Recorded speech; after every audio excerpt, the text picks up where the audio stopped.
Hello बच्चों, कैसे हो आप सब। चलिए आज हम लोग समतल का 4th लेक्चर स्टार्ट करते हैं। 3 लेक्चर हो चुका है और अभी तक समतल के तीनों लेक्चर नहीं देखे हैं तो कृपया 4th लेक्चर मत देखिएगा क्योंकि समझ में नहीं आएगा। और आप समतल पढ़ना चाहते हैं अच्छे से तो मेरे पूरे लेक्चर आपको देखने पड़ेंगे, तभी आपको समतल अच्छे से आएगा। और ये डिप्लोमा बेस के क्वेश्चन से, मतलब डिप्लोमा बेस के आधार पे मैं समतल को पढ़ा रहा हूँ, ठीक है। और मेरे समतल का एक शॉर्ट ट्रिक भी आएगी, उसकी वीडियो मैं अलग से सेपरेट बनाऊंगा। उसमें सारे फार्मूले एक जगह में रखूँगा और मान लीजिए कभी आवश्यकता पड़ेगी तो उसको देख करके आप फार्मूले नोट कर सकते हैं, ठीक है। तो मैं इस लेक्चर में भी क्वेश्चन से शुरू करना चाहूँगा, ठीक है। तो चलिए क्वेश्चन ये रहा आपके बोर्ड पे। क्वेश्चन क्या है, सिद्ध कीजिए कि बिंदु 0, -1, 0, 2, 1, -1 और 1, 1 और एक चौथी बिंदु जो है 3, 3, 0 है, ये तीनों जो चारों बिंदु है समतली है। समतली मतलब एक ही तल में स्थित है, इसको हमें प्रूव करना है, ठीक है। तो हम 4 बिंदु तो पहले लिख लेते हैं, सॉल्यूशन करेंगे हम। 4 बिंदु पहले लिख लेते हैं। क्या क्या दे रखा है, 0, -1, 0। सेकेंड पॉइंट क्या है, 2, 1, -1। और थर्ड पॉइंट जो है आपका, थर्ड जो है 1, 1, 1, 1, 1, 1।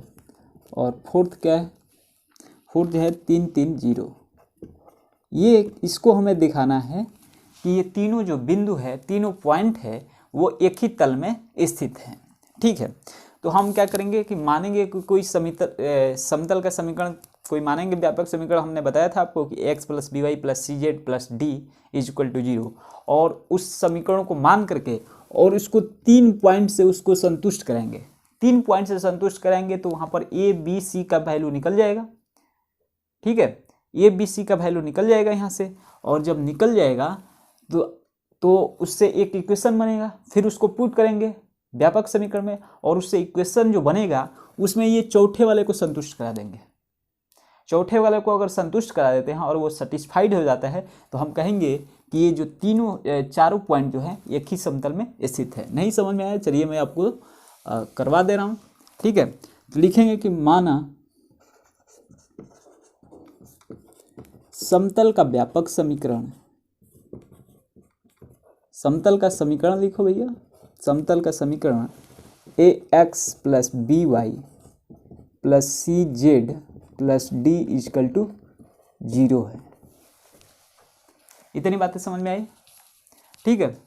तो चलिए, चूंकि यह समतल, चूंकि ये जो चारों बिंदु है, चूंकि चारों बिंदु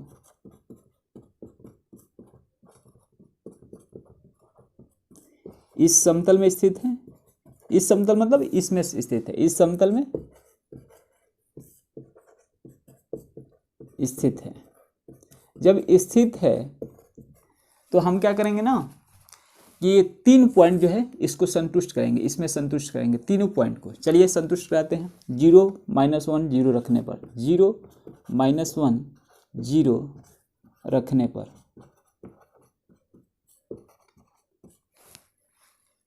जब इसी समतल में स्थित है तो इसको संतुष्ट करेगा। तो 0, -1, 0 रखें तो हम क्या हो गया यहाँ पे, ये क्या हो जाएगा, x की जगह पे 0 रखेंगे, y की जगह पर -1 और z की जगह पे 0 रखेंगे। तो मैं डायरेक्ट लिख रहा हूँ, क्या हो जाएगा, -b और +d आ जाएगा = 0। इसको अब लिख सकते हैं b = d। बातें समझ में आ गई आपको। चलिए अब देखिए क्या रखेंगे, 2, 1, -1 रखने पर, 2, 1, -1 रखने पर, 2, 1, -1 रखने पर क्या होता है, रखिए x की जगह पर 2, y की जगह पर 1 और z की जगह पर -1। तो क्या हो जाएगा, 2a प्लस, यहाँ पर हो जाएगा -b और क्या है यहाँ, सॉरी यहाँ पर हो जाएगा +b क्योंकि यहाँ पर 1 है और यहाँ पर -1 है, तो यहाँ पर हो जाएगा -c + d = 0। इसको इक्वेशन हम 2 मान लेते हैं, इसको इक्वेशन हम फर्स्ट मान लेते हैं। ठीक है, चलिए अब इसमें हम क्या रखेंगे, तीसरा पॉइंट क्या है, 1 1 रखने पर 1 1 पे 1 1 पर क्या रहेगा, a plus B plus C plus D is equal to 0। इसको इक्वेशन हम थर्ड मान लेते हैं। 3 इक्वेशन बन गए, तीनों इक्वेशन से ए बी सी का वैल्यू आपको निकल जाएगा। ठीक है, चलिए हम निकाल लेते हैं। ये है आपका b इजक्वल टू डी, यहाँ पर है 2a plus B minus C plus D. इसको हम 2 और 3 को क्या करेंगे, सॉल्व कर लेते हैं। ठीक है, समीकरण 2 और 3 को सॉल्व करने पर, ठीक है, 2 और 3 को सॉल्व कर लो भैया। तो क्या लिखेंगे, 2a plus B minus C plus D is equal to 0। ये है 2 आपका, और ये है आपका a plus B plus C plus D is equal to 0। ये इक्वेशन है आपका 3। देखिए यहाँ पर है प्लस तो यहाँ पर माइनस लगाएंगे, यहाँ पर है प्लस तो यहाँ पर माइनस लगाएंगे, यहाँ पर है प्लस तो माइनस, यहाँ पर है प्लस तो यहाँ पर माइनस, और ये 0 तो 0। ठीक है, चलिए 2a में से a गया, ये वाला लेंगे, ठीक है ना, नेगेटिव साइन। तो ये 2a में से a गया, a plus B minus B, ये हो जाएगा कैंसिल, माइनस सी ये क्या हो जाएगा, -2c। ठीक है, प्लस डी माइनस डी, ये हो जाएगा कैंसिल, इज इक्वल टू 0। यानी कि जो a का वैल्यू आएगा वो क्या आ जाएगा, 2c। बातें समझ में आई आपकी? ठीक है, a के वैल्यू जो आया आपका 2c आ गया। अब देखिए हमें क्या निकालना है, b का वैल्यू निकालना है, और हमें d का वैल्यू पता है। ठीक है, d इक्वल टू बी लिख देंगे। चलिए तो हमें क्या निकालना है, b का वैल्यू यहाँ पर निकाल लेते हैं समीकरण 2 से।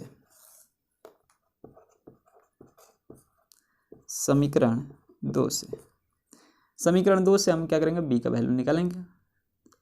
ठीक है, तो 2a है और a बराबर 2c है ना, तो यहाँ पर हम 2c लिख लेंगे, a की जगह पर 2c लिख देंगे, 2a है तो 2c प्लस b, तो प्लस b लिख देते हैं, माइनस सी d की जगह पर हम b रख देंगे, plus b is equal to 0।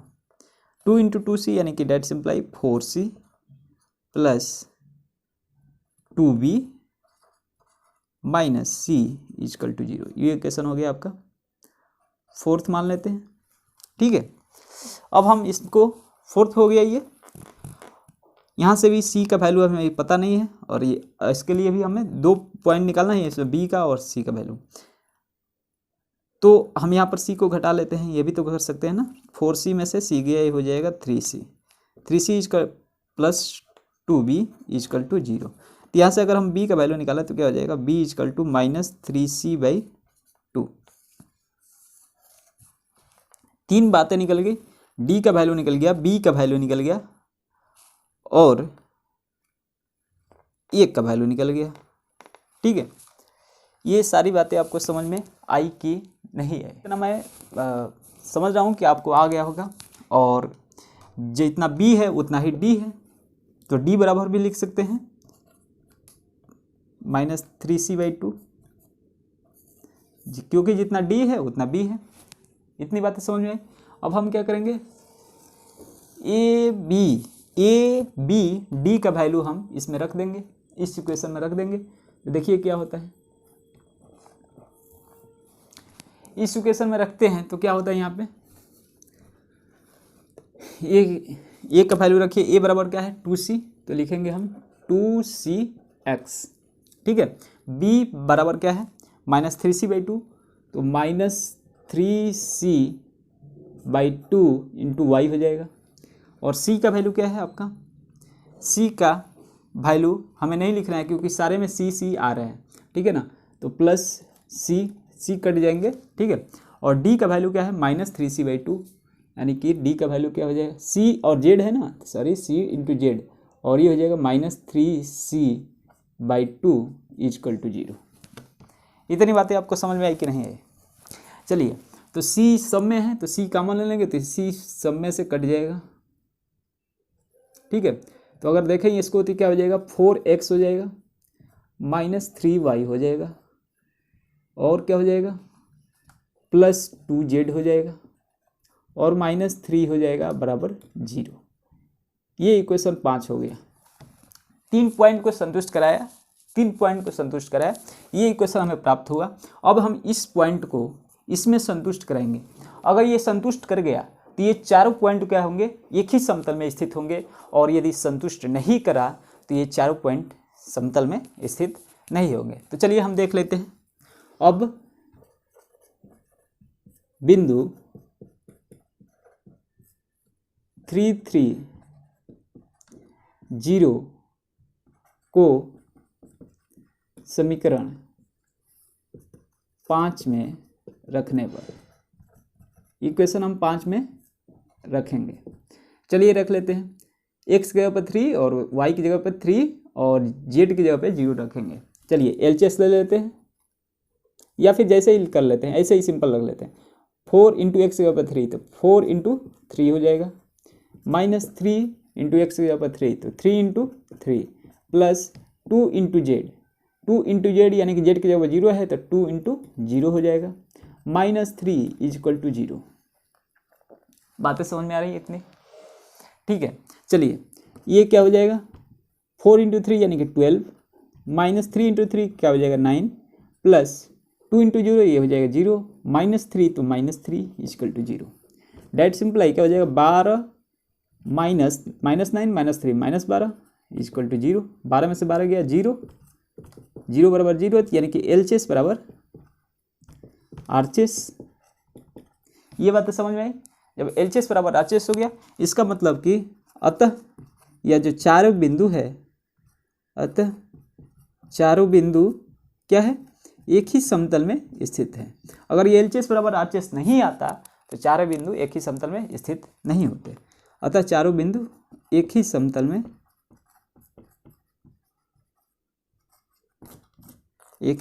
में स्थित हैं। ये आपका प्रूव हो गया।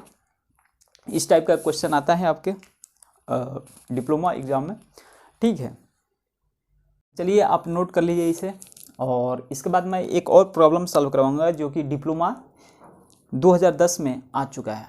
ठीक है, तो फटाफट इसको नोट करना हो तो नोट कर लीजिए, या फिर समझ गए होंगे आप कर सकते हैं। मैथ का सवाल नोट करना ज़रूरी नहीं है, आप तुरंत सॉल्व कर सकते हैं। इसमें करना क्या था, 3 को संतुष्ट कराओ और जो इक्वेशन फिर बनेगा उसमें चौथे पॉइंट को संतुष्ट करा दो। ये हो गया आपका समतल का समीकरण, जो वो हुआ प्रूव हो गया। ये चारों पॉइंट एक ही समतल में स्थित है। ठीक है, नोट करना हो फटाफट नोट नोट नोट नोट। चलिए मैं अब इसे मिटाता हूँ और अगले क्वेश्चन की तरफ हम लोग आगे बढ़ेंगे।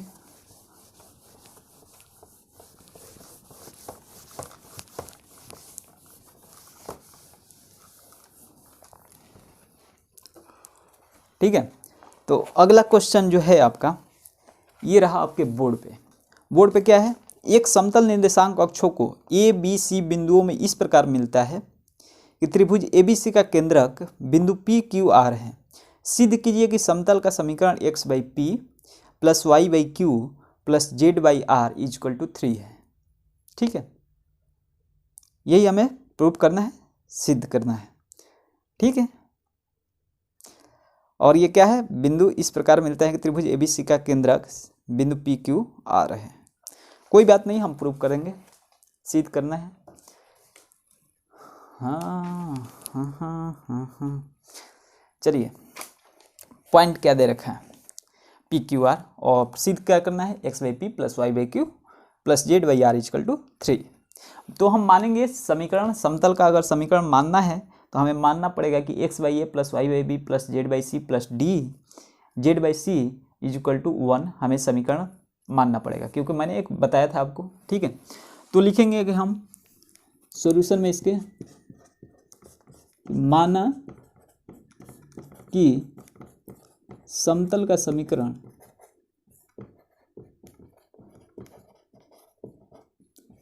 x/a + y/b + z/c = 1 है।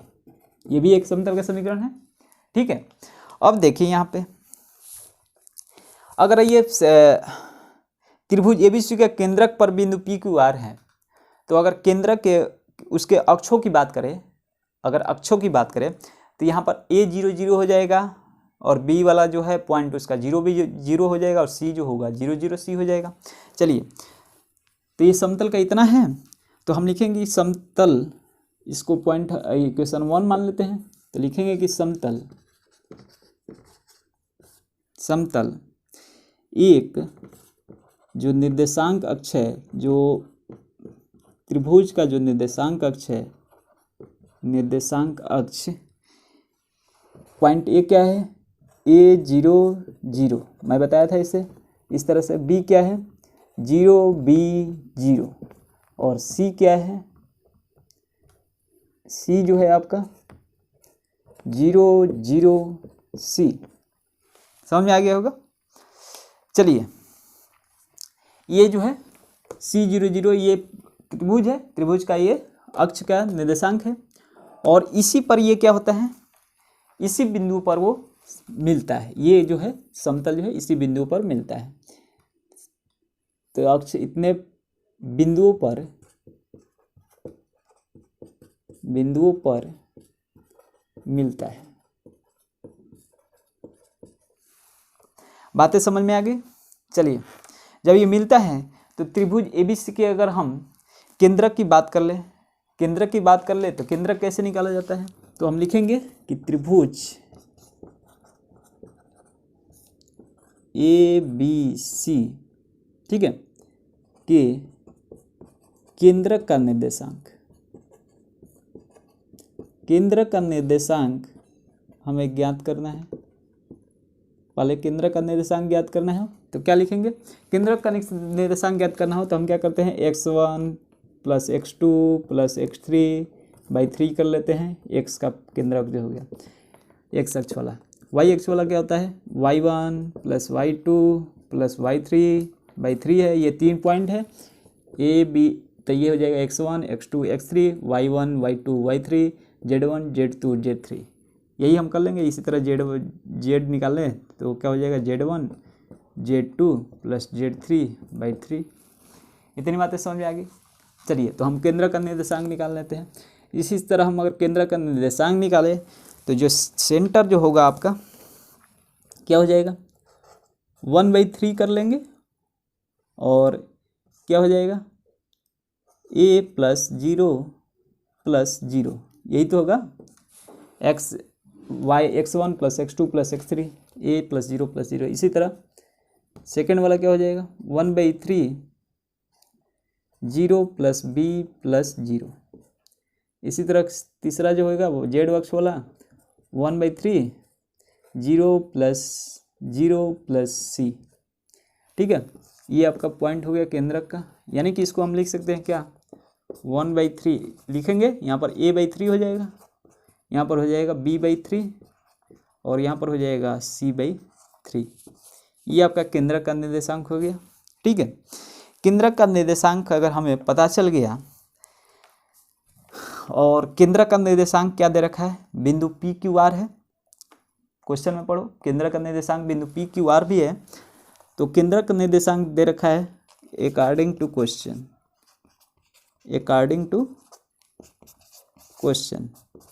क्या है, पी क्यू और आर, ये तो दे रखा है। तो P यहाँ पर क्या हो जाता है, P = a/3 होगा, Q = क्या हो जाएगा, b/3 हो जाएगा और C = क्या हो जाएगा, Q = और R = क्या हो जाएगा, c/3 होगा। यही हम क्या करेंगे,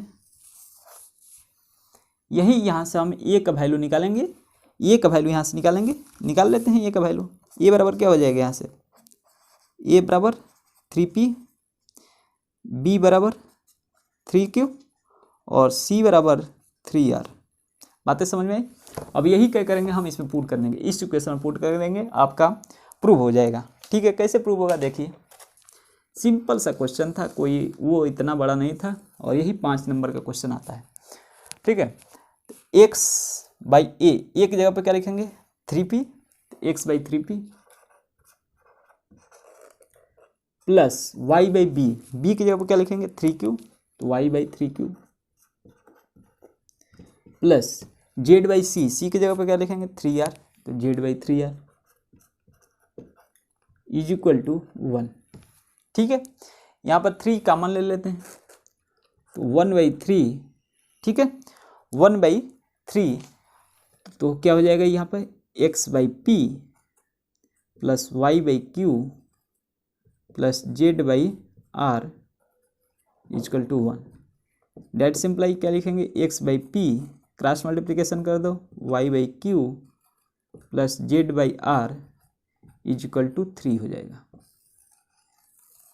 यही तो प्रूफ करना था आपके क्वेश्चन में, तो ये आपका प्रूफ हो गया। कितना आसान है, 5 नंबर आपको तुरंत मिल जाएगा, बहुत आसान सा क्वेश्चन था।